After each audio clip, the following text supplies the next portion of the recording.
What's up? What's up? What's up? I want to react to this questioning that Jesse Weber from Law and Crime is doing right before Elizabeth Milner comes on the program, because she be coming on when the jury goes on a lunch break. But I want to react to these questions that Jesse Weber asked from viewers, which is very interesting because sometimes viewers ask questions that we want to ask and not everybody gets read. And the questions that are asked are very interesting. I believe these two ladies are lawyers, and I know Jesse Weber's a lawyer. So let's get into it. Throw this to you, Mina. Will the mule, meaning drug mule, will the mule Brendan Paul testify? Sure seems like it, right?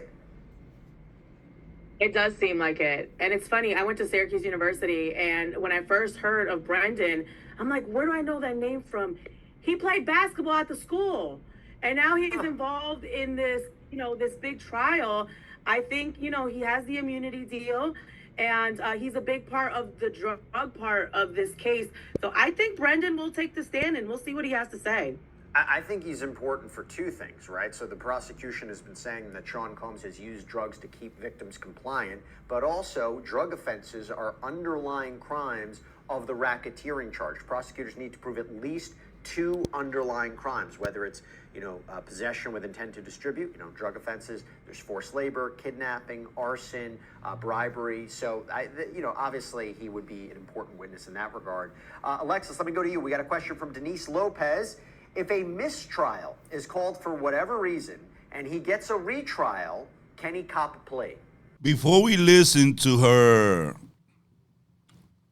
answer, I want to first state that Brandon already took the stand and he pled the fifth. And Judge Arun Abramanian gave him immunity and compelled him to testify. Right now, they're doing cross-examination. The jury just came back from lunch. They're doing cross-examination, and I want to hear this dude because I have always believed that he made some sort of deal because he got off scot-free. He just did like 6 months of rehab program or something, and all charges were dropped.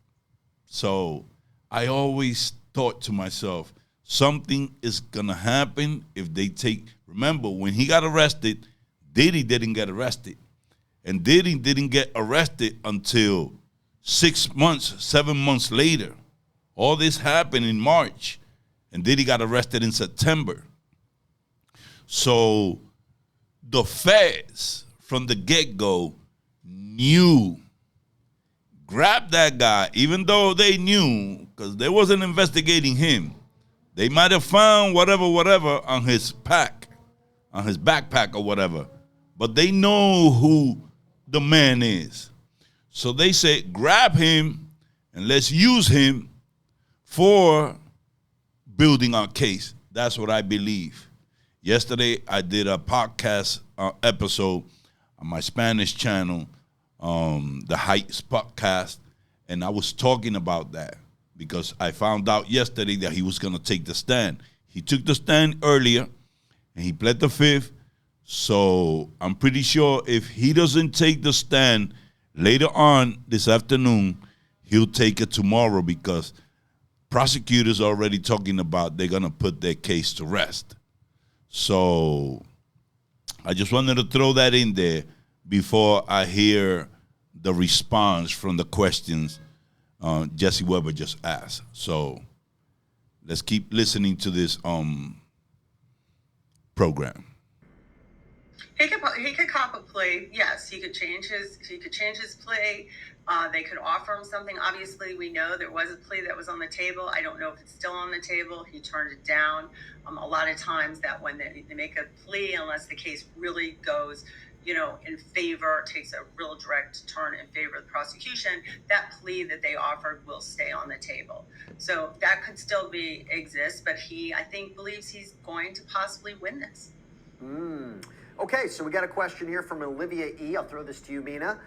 Question, why was it necessary for the jurors to watch footage of the freakoffs? Is that what they were shown? They were shown. They were shown explicit videos. And I'll tell you why I think it's important, but first I want to hear from Mina. So there were clearly explicit videos. I mean, I read countless reports where one juror was so upset that she actually took her headphones off, and she was just mortified at what she was watching. It's one thing to hear something, and it's another thing to see it. And when you see something, it really drives home the point of what was happening in that room. And it could also help the jurors understand maybe this wasn't consensual. If you're watching a woman having sex against her will, you will see that in the video. So I think it just really hits home, and it helps them, the prosecution, with what they're trying to prove. And it's graphic. Anything that you can get to anything that you can present to help the jury feel an emotion is definitely going to help you. Got a question from Fabiola. Oh, and let me tell you what I think. Really, at the end of the day, right, is he directing these sexual events? Because if he's directing, that goes to force, fraud, or coercion. The very fact that these events happened, you need to prove that. You need to prove that these freak-offs happened, or Wild King nights, or hotel nights. You need to prove it happened. And by the way, the idea that he was recording these events and potentially using them as a way to threaten these alleged victims to get to do what they want, the videotapes, I think, are pivotal in this case. We got a question for you, Alexis, from Fabiola Delgado LeBron. Can we go over the number of different ways we have proven RICO so far? Thank you for blessing us with your voluptuous hair. You're welcome. You're welcome. It's a takes a village, but what can... Before Alexis answers,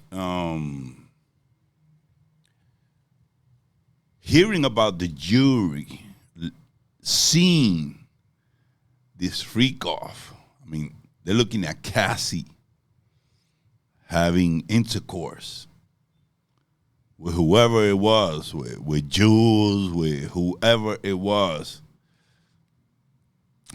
These people are not sequestered. They go home later on in the day. And unless you're immune, these people are going to be frustrated if they're not married and stuff like that. I mean, things get into your to your subconscious, man, because you're watching content that's practically triple X. So let's continue with this. You do. It's a tough life. Alexis, where are we? What are we talking about? Can you go over the number of different ways we've proven RICO so far? I sure can, Jesse. So I'm a firm believer that we have proven RICO, first of all. I think that we have, like we've repeated over and over again, the criminal acts. First, we only need 2, as you stated earlier. But we have multiple of the buying of the drugs. We have multiple evidence that's been presented having to do with the transporting of sex workers, as well as we have coercion, we have the guns. So we have that. We also have the prosecution showing that there was this enterprise, because we had all of these individuals that were setting up the rooms, that were coordinating and moving the sex workers. We had these individuals that were making calls that could be viewed as coercion on behalf of Diddy. So I think the prosecution has checked off, as I keep saying, the RICO bingo card. Now, and once again, whether the jury is going to determine that they ultimately convict him of that is another question. Yeah, and by the way, they've taken a break in court. What the jury was watching as... You heard what she said? But by what the witnesses have said, this lawyer is talking about that she thinks that they already have proven, and she mentioned a couple of instances of the RICO case, which is the most vicious one. Because if he gets found guilty on the RICO charge, it don't matter if he gets found innocent on the trafficking, because he's going to get sentenced to football numbers. Them feds don't play, and they don't go to trial to lose. This guy's going to get time from whatever three of the, because remember, he got 5 counts. There's 2 of a kind, 2 of a kind, and 1 of a kind. That 1 of a kind is the RICO charge. And in that RICO charge, they put a whole bunch of things in there. If they could just prove 2 of those things, he's gonna get hit hard. The judge told him. It's pretty interesting to hear about if what they offer is still on the table. Because sometimes the feds do that just to cover themselves. So when they do an appeal, they don't say that it was never offered to me. So it's just like a protocol. So this is, and if Brendan Paul comes on later, man, Diddy's done. Per reporting from CNN, are these alleged freak-off tapes from 2012 and 2014 concerning Cassie Ventura. We have this question from Olivia E. We're going to go back to her because I think it's a really important point, Mina. We've been hearing these summary witnesses for the past 2 days now. Do you think that these summary testimonies are necessary, and why? I do think because they're presenting additional text messages and additional evidence, and I think that they're actually planning something. They keep talking about KK, and a lot of these text messages are actually the interactions between Cassie and Jane Doe as to relates to them complaining or voicing their disappointment or their frustration or the fact that they're scared, voicing these things to KK. So the prosecution is going somewhere with this. They've already named KK as a co-conspirator. So I think it's really important for that next step is what I'm thinking they're setting up, which could be, and we've been talking about this, KK possibly taking the stand. Mm-hmm. Well, I think we would have known by now, right, Mina? I mean, by right now, they haven't indicated that KK is going to take a stand. I think they say Brendan Paul, another summary witness, maybe. If they don't call her, Mina, you think the jury's going to be saying, that's weird? I think they need to call her. A lot of the times with RICO, you need to see the hierarchy, right? And we're getting all this information that Sean Diddy Combs asked his employees to do X, Y, and Z. But who is the enforcer? I think in order to really hit home that RICO charge, you have to really prove that there's some kind of hierarchy. And I think KK provides that middle person between Diddy and between the many bodyguards and the many assistants and the people that are needed in order to execute these freak-offs and to really coordinate the transportation. Right? So I think it's a glue that I think will really help the jury see that structure and maybe be more likely to say guilty on the RICO charge. Alexis, we got a question from Show and Tell Knitting. Seems like this case is a slam dunk for the government. What sorts of believable evidence can the defense present that would change any of the jurors' minds? I have thoughts, but I'll throw it to you first. Okay, first of all, the federal government does not bring charges until they really work up a case. So usually if you're charged with a federal crime, there is a high percentage that you're going to be convicted, right? Just what I was saying. The raids were in March, and Diddy got arrested in September.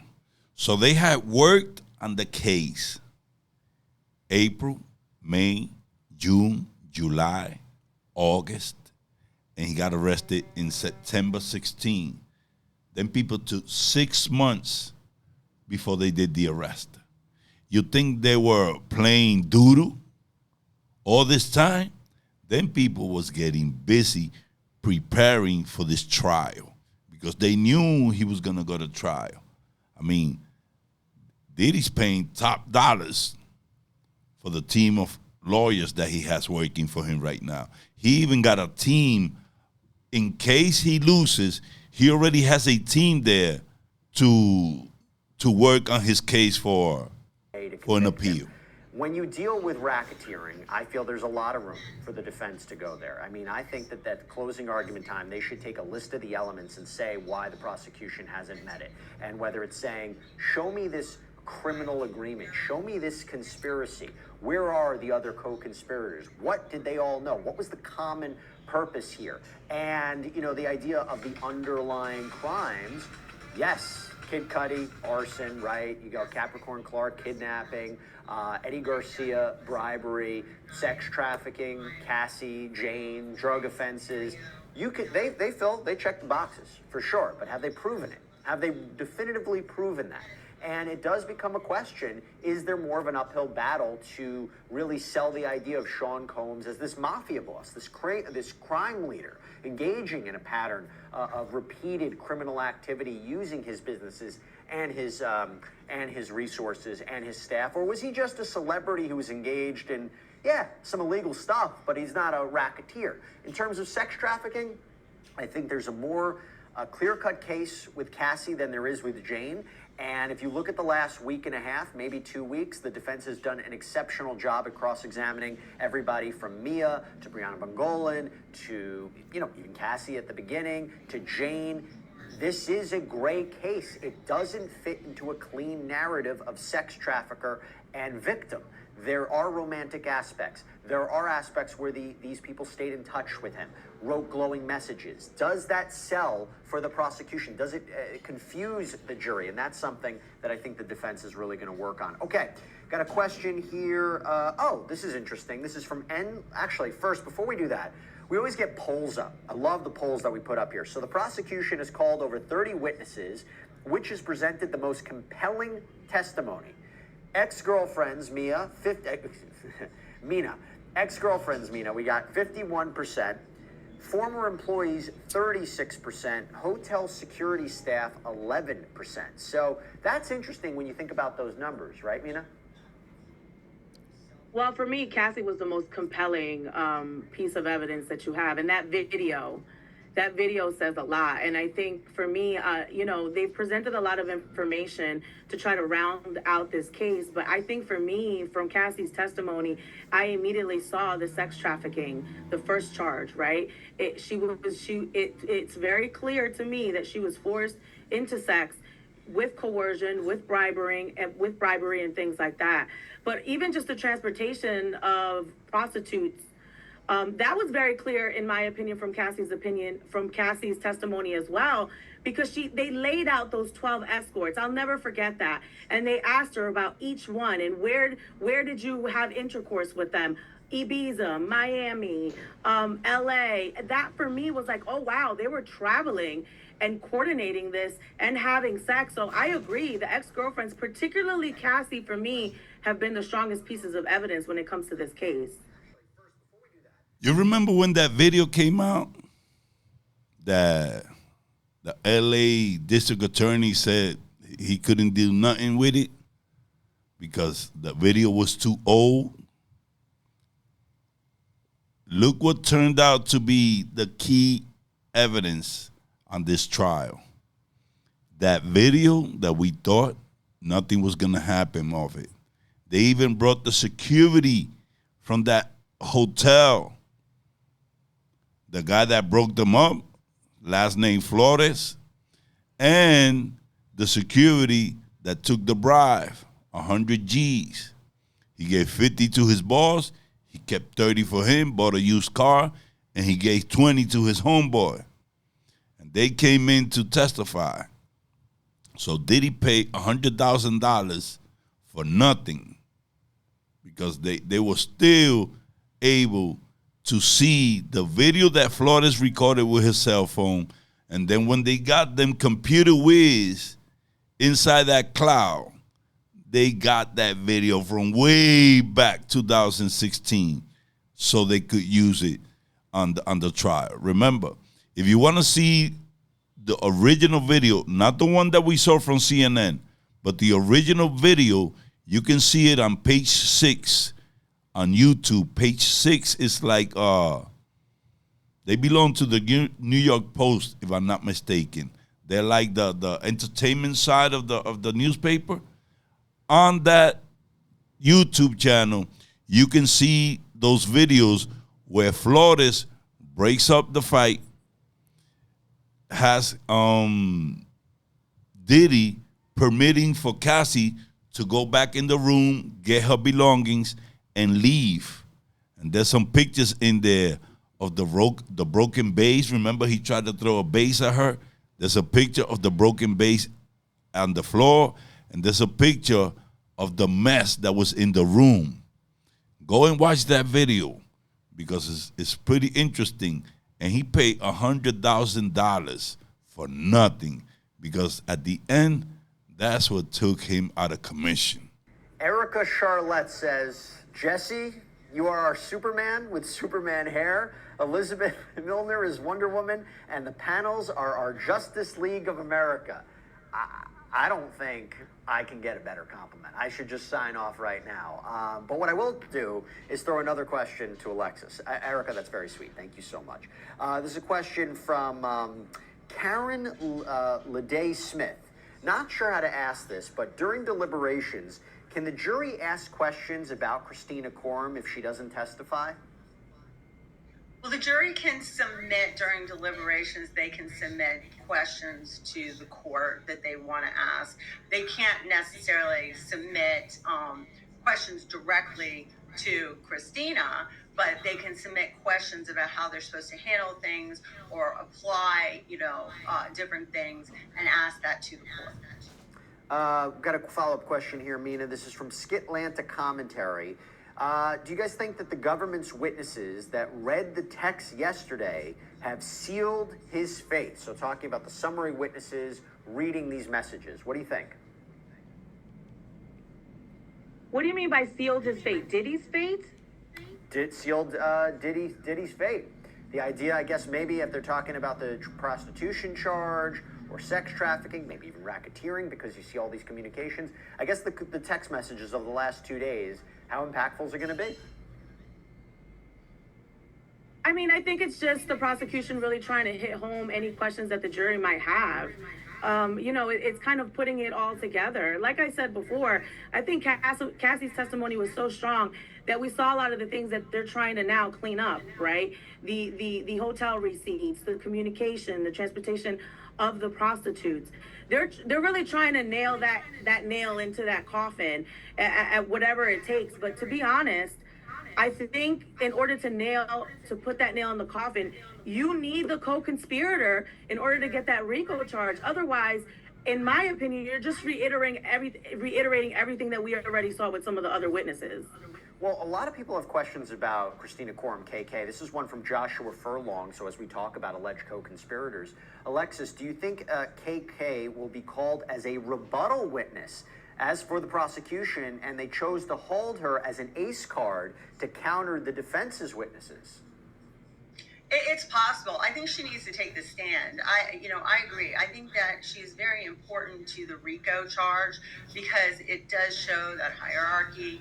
She would be allegedly part of that enterprise and a very important part of it. I do agree that the jury does want to hear from her. I mean, she's kind of like Epstein's Maxwell. So I think that, that we want to hear her. And that is an option. That might be what ultimately happens. All right, so here's what we're going to do. We're going to take a break real quick. We're going to get Elizabeth Milner up, our in-court reporter. Let us know what the jury has been seeing. And like an Epstein Maxwell. I've been hearing about Christina, KK, since Little Rock. No, I think Cassie also mentioned her. I've been hearing about her name in mostly all these civil lawsuits. And now her name comes up in every testimony from Cassie to Mia to Jane Doe, Eddie Garcia. She was in the mix with the payment of the $100,000. Listen, if this woman is not a witness, she's a co-conspirator. There's no way she could get away with not being called. She either going to be called by the defense, but she needs to take that stand. I mean, I want to hear what she has to say. If she goes for the defense, I believe that they do believe that Diddy's gonna get off.